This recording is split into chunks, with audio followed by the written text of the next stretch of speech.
हिमाचल प्रदेश में अग्नि परीक्षा है क्योंकि यहाँ पे 4 सीटों पे चुनाव हैं और 4 की 4 पहले तो बीजेपी ने जीती, उसके बाद एक बाईपोल, लेकिन उसके बाद प्रतिभा सिंह आई।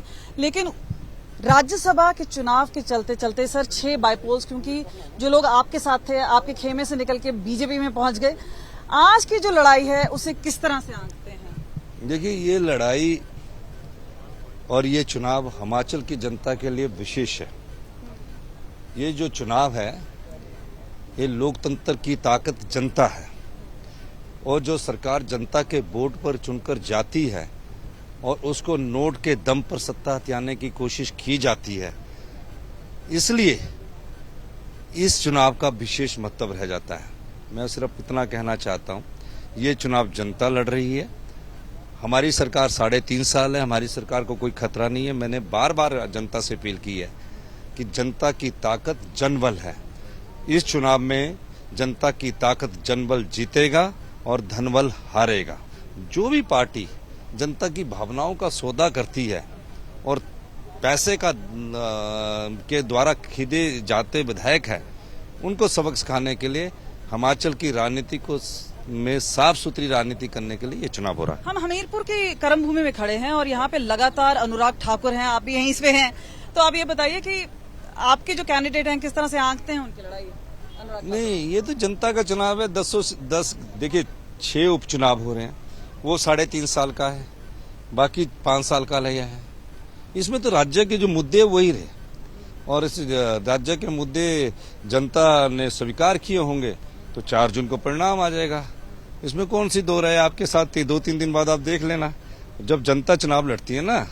बीजेपी का तो दावा है कि आपकी सरकार चंद दिन की सरकार है, वो 6 ही के 6 भी जीतेंगे और बाकी लोग जो आपके समर्थन में वो भी आ जाएंगे। देखिए, फिर वो लोकतंत्र की जनता की ताकत को चुनौती दे रहे हैं। कह रहे हैं कि कुछ दिन की सरकार है, 34 विधायक हमारे, 25 उनके है, 3 आजाद का फैसला होना है। फिर वो जनता को चुनौती दे रहे, चुनी हुई सरकार को बोल रहे हैं कि कुछ दिन की सरकार है, हम 3.5 साल चलेंगे और आम जनता की सेवा करेंगे, महिलाओं का सम्मान करेंगे, युवाओं को रोजगार देंगे और झूठे वादे नहीं करेंगे।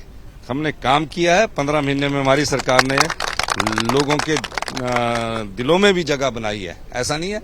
और इसका जपना मंडी के दिल में कौन है? क्योंकि वहाँ पे भी एक कांटे की मंडी के दिल में कांग्रेस का हाथ है।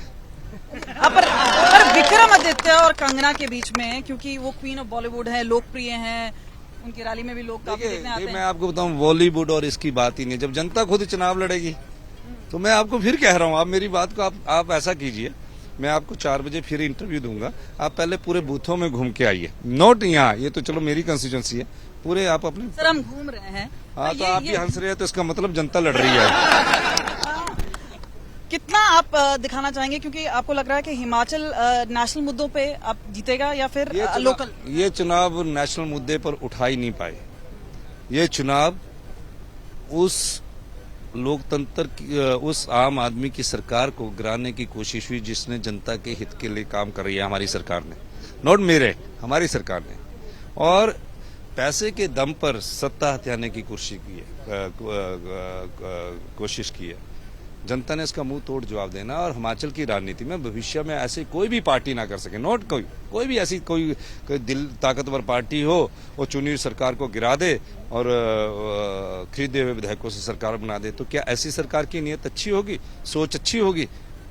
तो ये अगर पॉलिटिक्स में ट्रांसपेरेंसी, ऑनेस्टी, मॉरलिटी चाहते हैं तो ये जरूर चुनाव जनता को लड़ना पड़ेगा। आखिरी सवाल पूछना चाहेंगे कि आप दो पूछिए मुझसे। जी, कि कंगना रनावत ने कहा कि वो फिल्म इंडस्ट्री छोड़ देंगे, तो आप उनका समर्थन करते हैं कि वो वापस चले जाएं? देखिए, कंगना रनावत एक अच्छी हीरोइन है, मेहनत की, संघर्ष किया और एक जिस जगह वो अपने जीवन में सोच कर गई थी छोटी उम्र में, वहाँ उन्होंने एक मुकाम हासिल किया, इसमें कोई दो राय नहीं। संघर्ष करके आगे बढ़ी है। लेकिन एक बात होना, राजनीतिक मैदान में वो उनको अगर टॉप की हीरोइन भी हो ना और टॉप की स्टोरी भी हो, अगर डायरेक्टर फ्लॉप मिल जाए तो वो फिल्म फेल हो जाती है, वो हीरोइन भी हिट नहीं होती है।